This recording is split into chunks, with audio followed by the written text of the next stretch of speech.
Everyone, and welcome to the Honest Property Podcast. We're your hosts, Becky and Ruth.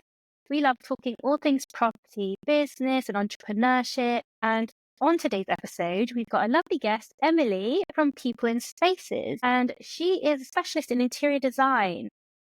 My gosh, we found her on Instagram and we're just thinking of how beautiful all of the places she's created. We actually we did some interior design with our own properties and realized the value of having, like, the impact and value that having a beautiful space can make, especially for everybody who's in the property world or even just for your own home. It makes such a difference. So yeah, welcome, Emilie. Thank you so much for being on the podcast. Thank you, Rebecca and Ruth, for inviting me and saying such kind words about my work. And I look forward to talking to you today. So what drew you? How did it all begin? What drew you to becoming a specialist in this area? Ever since I was a child, there were three things I wanted to do in my life. One was to be an Olympic swimmer. Second was an actress, and third was an architect. But the latter two kind of quite quickly disappeared. But genuinely, since I was 6 and 7, I was already planning to be an architect. I didn't quite become an architect. I like to call myself an interior architect, having studied it and having worked a long time in the architecture industry. And the kind of work I do is very kind of practical level, or kind of starting from the basics and really kind of diving into the kind of prototyping. And anyway, we'll carry on talking about this during our session. But I think, so basically, I always wanted to be an interior designer, and architecture didn't come into the plan because I assumed being Finnish, you had to be very technical, and I wasn't. I was more a humanist than A-levels in, like, a scientist in maths, and I thought you had to do A-level maths to do architecture. I was very wrong in the end. But anyhow, I thought the second best is being an interior architect, and actually it's worked out really well. I actually planned to do my part 2 architecture later on, and I realised you're more agile as a designer. But equally, don't get me wrong, each profession is still as disruptive. Does it take like 9 years or something to be like a full-time architect? It's a bit like medicine, I suppose, in the sense, yes, you do the first bit of the degree of architecture, which is 3 years, which is the equivalent of interior architecture degree, which they call part 1. And then there's the part 2. And now I used to know them in detail, but I think that's 2 years. And then there's a part 3 that you sort of do that in the architecture business you're working in. I think even part 2 at times you can, but I might have to check on my facts on that. But yeah, it is, give or take, it's a good few years, especially depending if you go to a more concept kind of architecture company like Zaha did, or then if you go to quite like a technical, they can vary. Not the studying as such. It's architecture blended with interior design. I haven't, maybe because I'm not in the industry, but I think that's like a really lovely combination to have those two skills to create. Well, I guess that's amazing that your actual brand is Spaces. That's like the whole ethos of being able to create a beautiful but also a harmonious space where people can congregate. Yeah, I mean, I think, yes, I suppose, that's one way of looking at it. Yeah, no, it's quite nicely said. I think so. I think, I mean, again, in the professions slightly vary, but in Finland, for instance, you actually qualify as an interior architect. So I suppose there's parallels and levels of each. So there's architecture, interior architecture, which slightly overlaps architecture. And then there's like interior design and then decorating and styling. And I think all of them have a real importance to play into making a successful project. You can't kind of take one and omit the other, or vice versa, or depending on the project, what it is. So how did you come up with People in Spaces? Well, I can't quite remember now. I remember we were toying with names with my partner.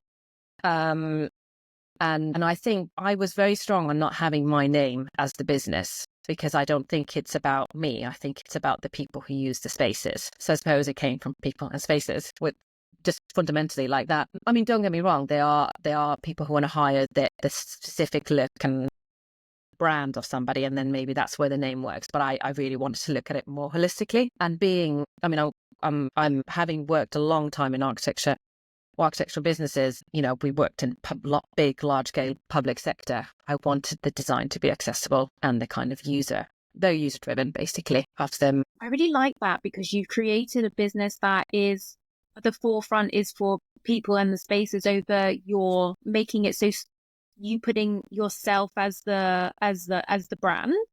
Yeah, thank you.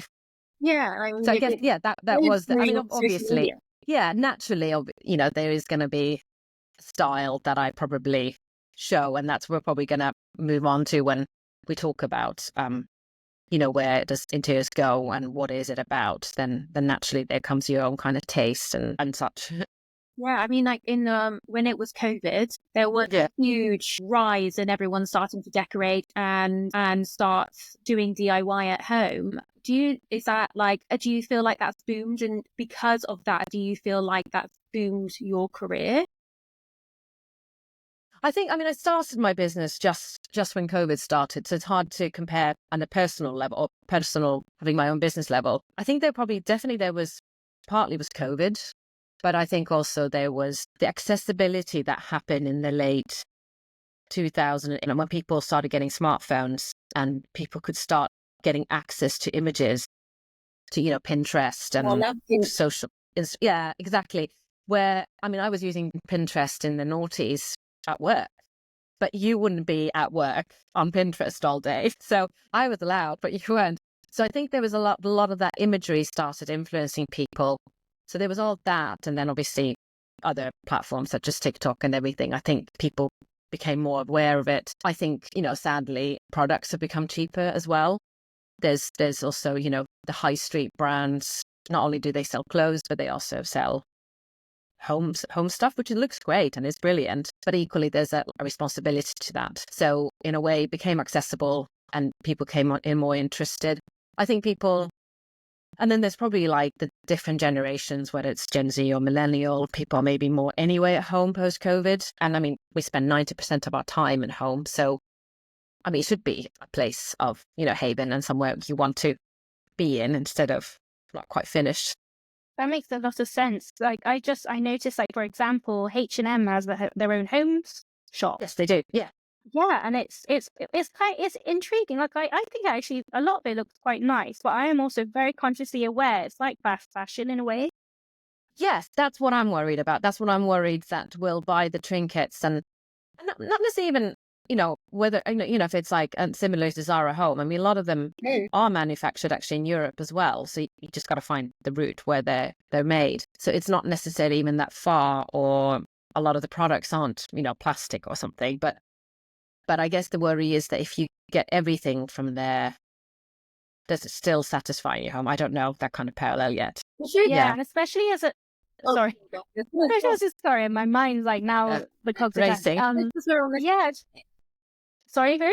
So just because we're on this topic, the reason why we found Emilie is because she's very much has got sustainability at heart, and her ethic. Yeah, yeah. And we just would you be able to explain to our listeners like your the image behind your brand of like your sustainability and why it's so important in your design? Yeah, I think obviously there's the natural sustainability elements that, it's not like it's surprising, or it's not something that the architects in the modernist architecture era, completely saying the wrong name now, but back in the kind of early 1900s talked about some famous architects of theirs.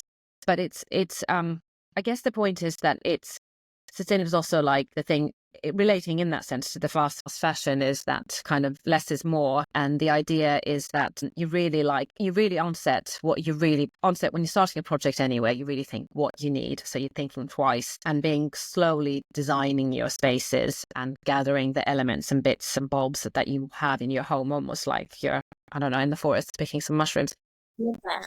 But equally, so if we're going backwards a bit, even from that, is the kind of, if we're thinking of, a typical scenario for a homeowner is often, the kitchen. And when they're moving, the kitchen doesn't quite work for the new homeowner, or has never been renovated, or hasn't been renovated for 30 odd years. And they're wondering what to do with it. So it's actually a natural thing, which is, it's very, it's just think, oh, we need to extend it, we need to make it work work because it's a Victorian terrace house. It's long and narrow and there's no light coming through into the middle section of the building, and is really trying to go backwards instead of like, let's get the kitchen sorted, is actually looking how you're going to use that space overall in the ground floor. And yes, it's going to be for that person, you know, how are they going to use the space, but really prototyping the layouts and testing and trialing. So I call them like test fit layouts, and seeing what would work for you. And ideally, we wouldn't need to extend, or we could take the conservatory away. We could keep the garden still, and we could really maximize the space they have in, and then move from that. So that's probably one of the sustainability angles, in the sense that really trying to design once. And then the element of as well, like, you know, with pieces and furniture is obviously anything that's more sustainable is going to be, not obviously, that's a bit wrongly said, is going to be expensive. But it's actually really thinking, you know, do we need to get this now? Can we just get the few bits and pieces first and then slowly kind of narrate the rooms? And I think if you start narrating and combining those elements together, it will start feeling like your home. Yeah, because I think it can be so easy to feel like, especially if you don't have the budget in the beginning, it can be so easy to feel like you need to be able to race to fit all at one room all at once. But actually, isn't the whole point of your home is that you it grows over time? Exactly, grows, yeah. Exactly, yeah. And it's growing, and it doesn't, I mean, I'm a great believer that you can change things around as well. It's like, I mean, if you do, like when we moved to this house, we just had, no, we did have one sofa, but we kept on just moving it around. And I mean, even the big sofa, but we just kept on moving these little pieces. And I love it how, like you said, it just grew the home. And now I feel like it's way too cluttered. Yeah. I'm in the middle of a move right now, and I'm like, how do I have so much stuff? Exactly. I mean, moving is a great way of getting rid of stuff. It really is. I'm like, oh, you don't want to lug it around. But yeah, I think that it really identifies what's important to you. And if you take the time to acquire pieces that are gonna last you for the entirety of the time you have a home, then it was worth saving for, because you're going to hold on to it for a long period. Absolutely. I mean, it's a bit like, I mean, I bought this coat in the only ever time I've ever been to Harvey Nichols in London, but this was like going back when I was a student. I went on a sale, bought the woolen coat, and obviously it was way expensive. It was on sale, but for a student, it was way too expensive. And it wasn't even that, I'm talking about like £100, but still, it was like 25 years ago. I still wear it. So it's a bit like, and I can put a scarf around it if I want to, but it's classic. It just works. And I fix the seams again and again. You know, just fix little bits to it, but you can still wear it. You know what? Do you think? Oh, sorry, Becca. You go ahead. What I love about that is that, because I just thinking in my head right now, is that everything I've ever kept when my life has shifted has always been the antiques, anything that was passed down, anything that I can repair. Exactly. And the ones that are the first to go are basically the interiors that were the fast fashion, you know? Exactly. Let's make Becky and I so much more purposeful about what kind of things we want to keep in our life, how we want our space to look around us, that what really, so, you know, I'm sure you probably watched Marie Kondo during COVID, but it really, really highlighted how much like objects, like certain objects are really just clutter, and they are the objects that really make you feel homey have always, for us, have been just the antiques that got passed down through the generations, because Exactly. story and they're better quality. So why want to hold on to those for longer and then pass down? Because now everything just feels like it's just like. Yeah, absolutely. And I think but it's, I lost my train of thought there. With IKEA, totally lost it now. But it's also like, it's also quite seasonal. I don't know. Growing up in Finland, I mean, they had their little design objects, or not even little, it could be big, and they really saved up for it. And then, but I learned as a child, the winter stuff in Finland, you have to wear a lot more clothes. But the winter stuff you packed away. But I seem to do that actually now seasonally, even with the pieces I have at home. So I have, like, without realizing, it's not going to be like I plan on this Sunday to do it. But it's a bit like, okay, and slowly now they're shifting, and they're going away, and then summer comes and it's a bit sparser. And then obviously before Christmas. Yeah, it is. And there's great satisfaction in that kind of rotation and spending that time. Do you do it for every season, or do you just stick to summer and winter?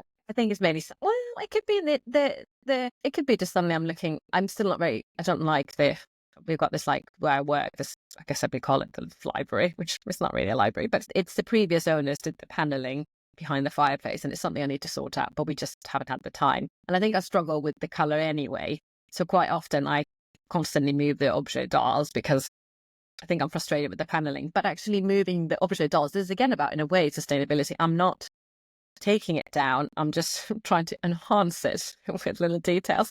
Do you ever work with rental properties at all? I have worked with developers, though. So, like, doing style homes, or one, I must admit, it hasn't been developers, one developer, which was quite fun. Yeah. What would be your top advice for developers? Because there is or like property investors, because there is a tendency for property investors, and we will shamelessly put our hands up because we've done this before, where, especially for like an Airbnb, where you know that something's going to have a lot of hardware and tear, there is a difficulty with striking the balance between not investing too much into the interior of a place, but still trying to be sustainable and have durable things at the same time. Because we've always, so we would try and be so resourceful with the objects that furniture that we already had, and then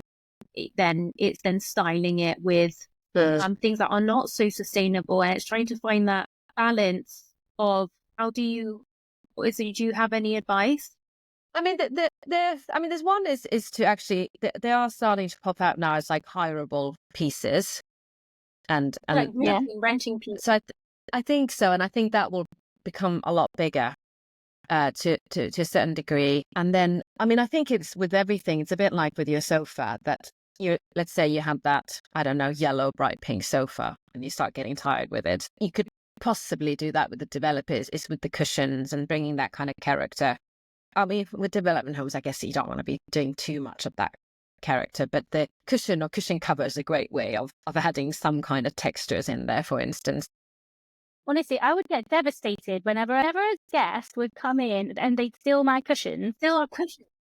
I would be so That would be terrible. That would be, I mean, interestingly, with this developer I worked with, we actually did end up kind of gathering bits and bobs from both of our homes as well, and just putting it into the house. And I think even I had a spare duvet. I was like, why don't we just lend it and see what happens to it afterwards? But I don't think that's a solution. But I think maybe when we move on to talking about the housing of the future and everything, I think there's a bigger picture to play in also the developer and developing, and where the housing kind of market's going. And I think it's kind of meeting that. So it's almost like working with this developer, because I also looked at it, despite that I was actually asked to style it. So I was right at the end, which I rarely do that much. But in the end, we actually started looking at the layouts and the architect's layouts, or it was like a developer architect. And it was just, we couldn't fine tune too much because it was already on site, but it was just trying to sort out some of even by the door openings, we were just tweaking it a little bit to make them a bit more workable. But I think for the future of developer homes, it's more about the adaptability and where, because there might be generational people using it. People will be potentially more and more at home. How do the spaces, I mean, is it really just one big open space? And then sort of move. I mean, they did think this was only going to be happening in the 1960s in the future, but it is already 2025, even more. That's crazy. I mean, another point that you mentioned you'd love to get into is what transforms a house into a home. But like you're just saying, that society has changed so much. The home is also your workspace. So how do you navigate that? Like, so that someone can still feel like their home is a sanctuary whilst it also being a place of work? Yeah. I mean, I think it kind of goes back to almost when we were talking about that kind of Marie Kondo. I mean, there's that element as well, where I think you do have to be a bit more organized in the home. I mean, essentially, I mean, gosh, have to is a very strong word. But I work in it's sort of 2 rooms of our living space, but I work in sort of what we call the library, but it is open space. I actually pack everything away from my work day. So there's nothing left of my computers. Clothes. basically shop is closed. But it's the same with, because I work in commercial industry as well, in workplace consultancy, and I did work for it for years. It's the same kind of thing. You don't anymore have your own workspace as such. You pack everything up. work and then put it away. It's harder for a creative because I might have tracing paper and drawings and sometimes a bit messier. And I realize if I haven't tidied it up, I feel like I'm working 24/7. So I think that's one step, just purely by being really organized where your work items are and actually just packing away, almost having like a pedestal and just put it away, slide it away. But that comes again then to the adaptability. So yes, you have that kind of personal level of organization, but also what other pieces are pedestal. Well, anyway, what other pieces are adaptable? It could be that you have this like pedestal on wheels, or you have your table on wheels, or you flap it pack. So maybe it is actually a lot more fluid, and the spaces become fluid. Because you know what? I think I'm going to take that on. Well, I'm going to try and take it on myself because I have a permanent desk out, and I love the idea of being like, okay, the workday's done. You were literally folding it up, so you're not tempted. Especially if you're a business owner, it's so tempting to just sort of, maybe I'll just check on an email, like maybe I've got a message, or there'll maybe a sale or something. It reduces that temptation and helps you have better boundaries between when you're working and when like your home life starts. Yeah, it is. It's I suddenly thought of it like a theatre production where they put the tablecloth over the stuff. I was just thinking, just throw the tablecloth. That's the solution. Computer can't be seen. Now it's a dining table. Exactly. So when it comes to, Ruth and I have actually made some episodes and shared a lot about, and this is what we love about you as well, that you're really conscious about reducing environmental impact. I'm sure you have a million more suggestions and insights about it that you can share than we already have. So what is your priority when it comes to your designs, like with having less environmental impact? I mean, is first of all, is hopefully if the layouts and the options work for the user or the client, ideally you wouldn't have to obviously build more. Construction industry is still one of the largest, not the largest, there I might muddle with my words, but polluters. So you do want to avoid as much as possible to building anyway, and keeping your garden, for instance, as garden. Yeah, And keep it as natural as possible. But that's kind of looking at the layout and how that logistics work. But I think that the really, really important thing is the clean air in your home, and that is a huge has impact. So all materials produce the volatile VOCs, which are volatile organic compounds, and some of them have higher levels of it than others. So a lot of like fire-rated sofas. I mean, they're like toxic fumes in your space, or some paints are much more toxic than others. And I never thought about the sofas. I knew about paint, but I never considered the sofa. But that is a really good point. You're sat on it all day. What is it you're rubbing. It's that little bit of particles you can't see. And you can have, I think you can. I was talking to one of my colleague, really good friend, sort of, and I think there's some testing you can do. I think it's very early days of clean air testing in your home. Excuse me. But what's, I think my biggest, the biggest shock, or like for me, or personal shock, or well, you can say it that way, I guess, but is that the VOC, for instance, was already talked about in 2005, 2006. So when I worked in the public sector, we had to meet material quotas that had low VOC. But nothing in the last 20 years has changed. No. And it's none of the commercial. So at that time there was BREEAM. I'm not sure if BREEAM is anymore, but there were like certificates you had to meet in commercial industry. So if you were at hospital, ideally you would use marmoleum, something natural. It's naturally hygienic, disinfectant. But that has it's still the same material. Still it's stagnated into this Do you have abyss, I guess. Why, or have an inkling why nothing's changed? I think the world changed. It was just driven by other matters. I don't know. I mean, and that's, I think, where I'm a bit of a cynic in me when everyone writes about, sustainable this, sustainable. I think it's an overused word. So I actually try not to use it too much on my advertising either, because I think it doesn't, almost to the point where, does it mean anything anymore? Yeah. But also, having worked in the commercial sector and then working now in the residential, a lot of the commercial ideas don't kind of come to residential. So when it comes to like lighting planning, I mean, lighting, everything about sustainability is much more holistic and wellness being anyway. So also that the lighting works or how the natural light comes in. So I take a lot of the lighting sort of lessons learned into the residential and consult in lighting. Yeah. What do you think of fake grass? Don't even ask. I was just thinking that in the middle of the night, actually, about gardens and fake grass. Oh gosh, yeah. I'm just shocked that it's not banned as we speak. I agree. I think it shouldn't have been invented, to be honest. No, it hasn't. And what is a shame is I noticed, because I was starting a new project and nothing with my client, but I was looking at the back gardens of all the houses because it's like a terrace. And I realized every single person had taken, British gardens used to be really romantic, and like, they still are, don't get me wrong, a lot of them are. But everyone had taken all their little trees out, everything. There was just grass, fake grass. And I was thinking that it's a destruction. So we're talking about the destruction of habitat in farming and all the other stuff like over there, industrial level. But I do think in the micro, which way is it? Micro. Micro, yeah. Micro level. We're not talking about just our little habitat. It affects the big ecosystem, doesn't it? Of course it does. And the birds. So every time, we had a neighbour take a tree, a massive bailey, I mean, all the birds disappeared. It's just, they're gone. Well, surely if you do, which is understandably, we need more housing, fine, make them new Muse house. But then the road is wide. We could say to the developer, well, fine, get the building approved, but every obligation is to plant a tree in front of the house. Like, it's as simple. It can be as simple as that. Yeah, I think like especially now, I think where people are working longer hours, there's like efficiency seems to take over ethics sometimes, and bring compassion beside your own nuclear family.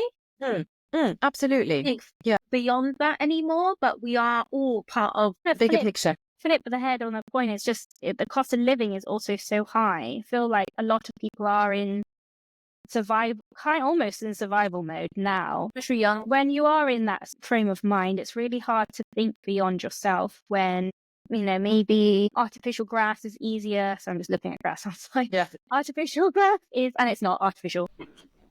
Artificial grass is like easier to maintain, which means you can spend more time working so that you can afford to live. Like it feels like a vicious cycle, like all this trying to be efficient and trying to not be responsible ties into, because maybe people don't have the luxury to. So where's the line with that? But I suppose, but it's that long-term plan. It's like, well, you're going to have to replace that artificial grass, and then it's going to be another cost. I thought I assumed it lived forever. Well, I think it. I mean, what I've seen, I don't think it even. I think it wears. Yeah, I don't know. I mean, plastic, isn't it? I've seen it installed really badly, so I know the client, not my client, but the person is removing it. Yeah, it's tricky. I mean, it's tricky in the sense. I mean, similar example. I mean, and we we're probably talking about not necessarily the everyday person when it is cost of living, but similarly, it's interesting when this road that one has changed, that the car has taken the front garden out to put their car there. Yeah. And then they're putting the car that needs a charge. So then you've lost the habitat in the front, but then you've lost the space on the road. So the other next door neighbour has to do the same. So suddenly this beautiful boulevard, which there's one in Bristol, is no longer a boulevard of trees and habitats. It's just a car park. And, it's the kind of consequences in the long term. It's just interesting. And I mean, ultimately, I suppose, as all of us humans are to blame, sometimes it's like you said, that there's the cost of living, but there's also the ease of non-maintenance. Yeah.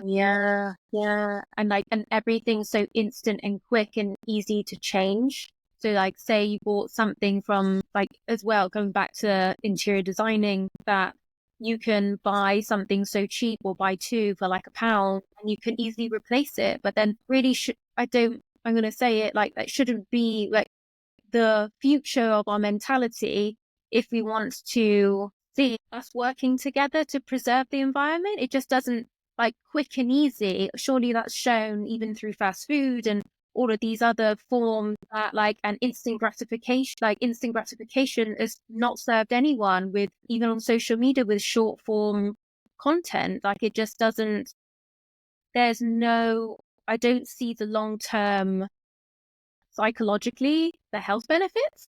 Yeah, I mean, I think, we'll all, I mean, I think even if we we're all going to be, there's a day you're going to need that hot dog from, I don't know, you're going to need some, it's not like you're going to eliminate fast food from your life, or you're not going to need necessarily a top from like a high street. It doesn't stop necessarily that, but I think it's more mindful thinking. And like you said, the bigger kind of picture of what one is doing. And I think it's not even because I think it's more like it can actually work. My point is that it can work even better. So you don't have to lose, the garden to achieve your home.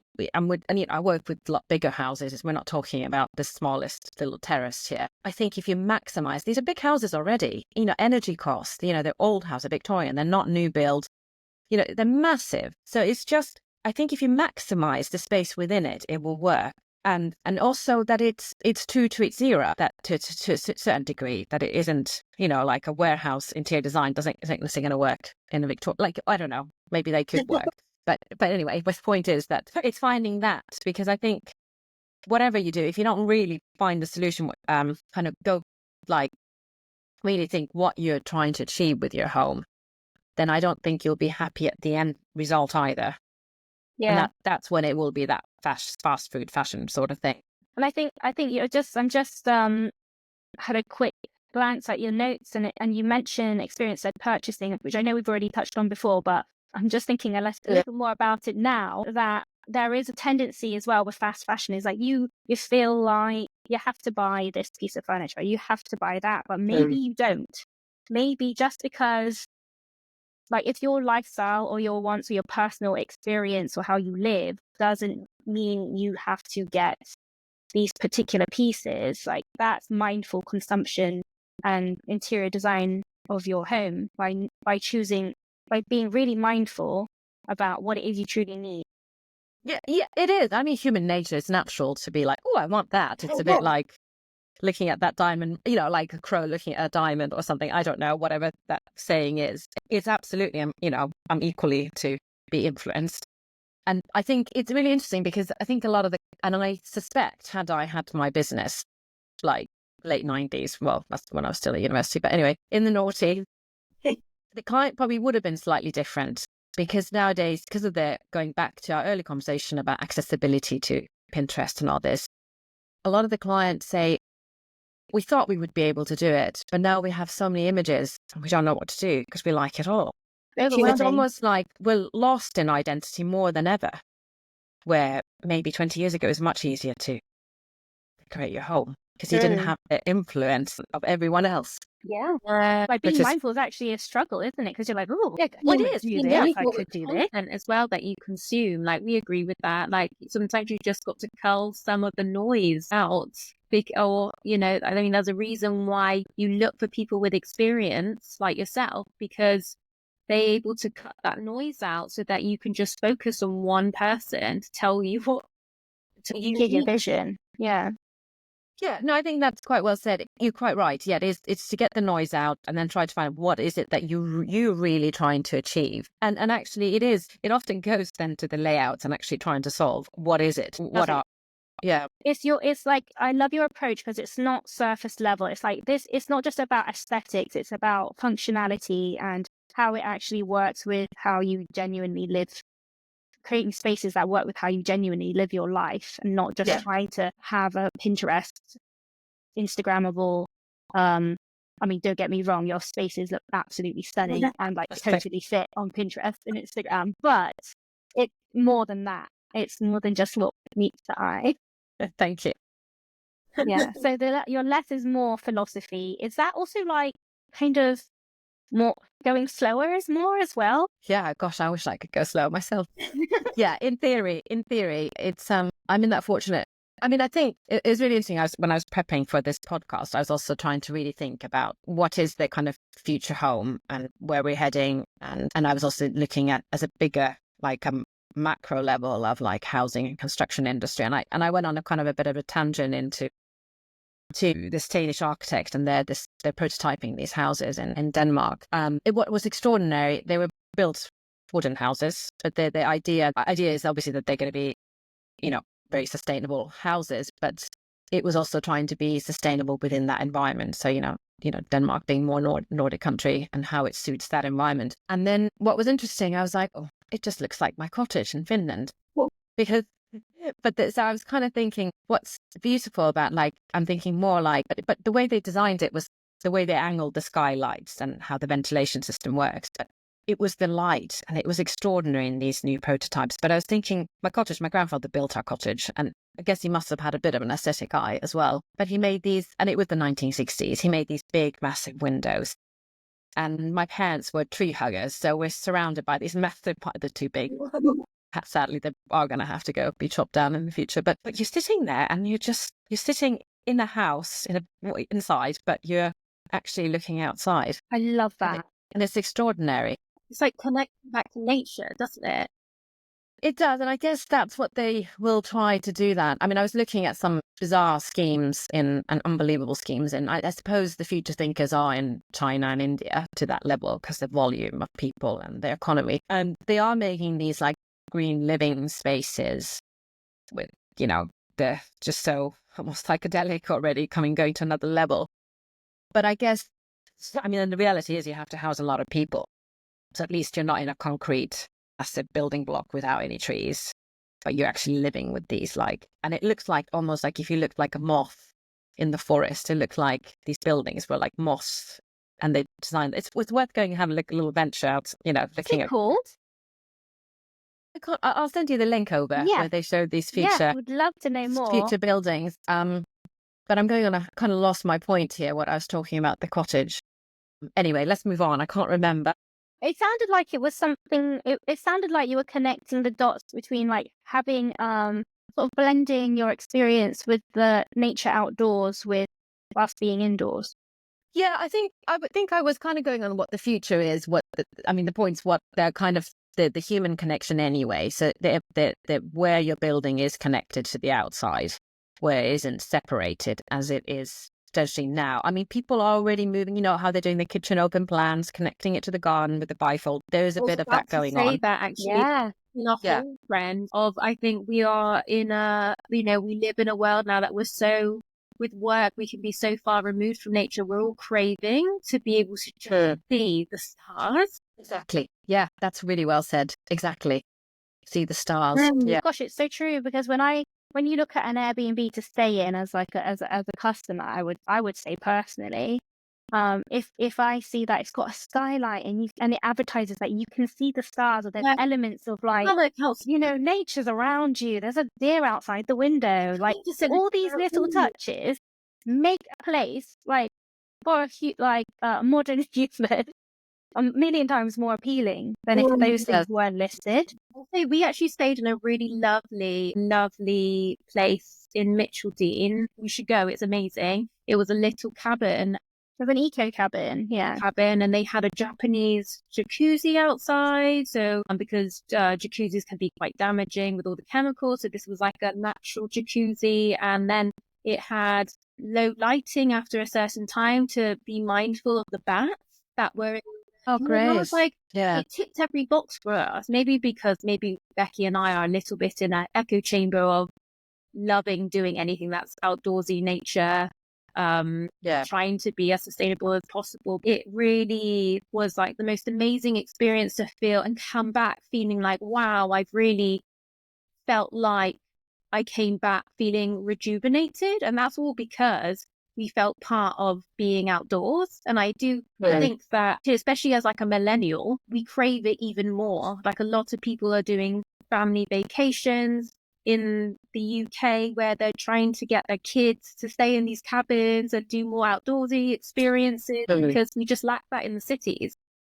When we were decorating our own rental properties, whether they're Airbnb or not, we think subconsciously would always bring in the theme of nature into our own interior design. So it could just be the palette, or even a wall mural will have trees all over it, or there'll be animals on the cushions. There was very much think we naturally incorporated it because if you have guests or tenants staying in a property or you were living in it, your brain is wired to just be happier to see these shapes and colours that represent being outside.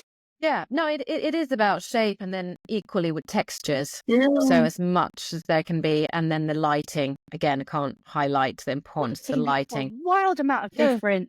If the lighting's poor, it doesn't matter what you do, if it doesn't work, you could have spent thousands and it still would be not working. And glare, lighting with glare. So even if you've got a lot of light, so it's not about lots of light. It's actually, again, less is more. It's actually surprising. Instead of if you think you're doing a living room with 4 lights, you can probably do it with 2 spotlights and not glare. All that. Actually, for developers, well, if you can start cutting down the lights or get a bit more expensive lights, but have less of them. It makes it cozy inside, isn't it? That you can relax. Yeah, and glare, I guess the glare makes people exhausted. So especially in office environments and things like that, it can be really hard. Yeah. So is that sort of where you feel the future of home interior is going to continue, sort of blending the desire for being connected to nature? Yeah, I mean, I did my whole thesis when I did my thesis in university was about utopia. So it was environmental utopia and building industry, and this was 2001. I specifically read this book. It was called The Dream Society, and was quite obsessed about it. And I actually read a little bit about it for today's meeting because I just thought, I'm going to I haven't looked at it. I haven't read it for 25 years. And his prediction was that we're moving to a storytelling society.